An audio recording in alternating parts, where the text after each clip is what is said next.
2026 সালে Malaysia visa এবং শ্রমবাজার নিয়ে বেশ কিছু নতুন আপডেট এসেছে।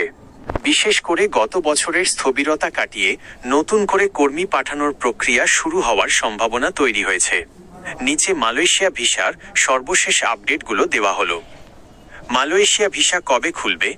সর্বশেষ আপডেট 2026 সালের শুরু থেকেই মালয়েশিয়া সরকার নতুন করে বিদেশি কর্মী নিয়োগের ব্যাপারে ইতিবাচক সংকেত দিচ্ছে।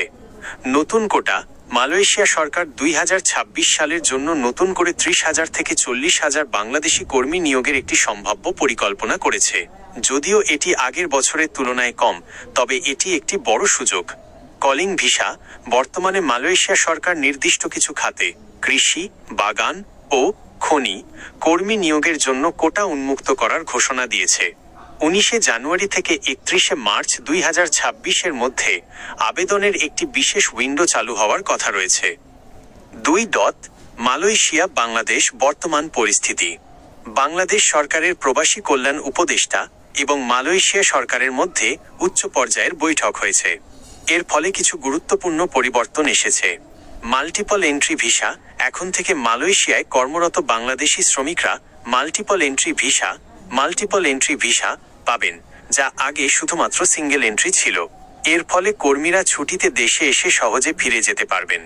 এজেন্সি সিলেকশন এখন আর নির্দিষ্ট 100টি এজেন্সি নয়, বরং মালয়েশিয়া সরকারের নির্ধারিত মানদণ্ড পূরণকারী সকল বৈধ বাংলাদেশি রিক্রুটিং এজেন্সি মালয়েশিয়ায় কর্মী পাঠাতে পারবে।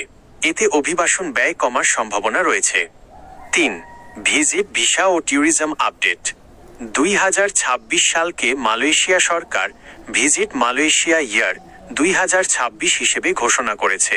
পর্যটন ভিসা বাংলাদেশিদের জন্য ই ভিসা প্রক্রিয়া অনেক বেশি সহজ এবং দ্রুত করা হয়েছে। লক্ষ্য, এই বছর 3 লক্ষেরও বেশি বাংলাদেশি পর্যটককে আকৃষ্ট করার পরিকল্পনা নিয়েছে মালয়েশিয়া সরকার। 4.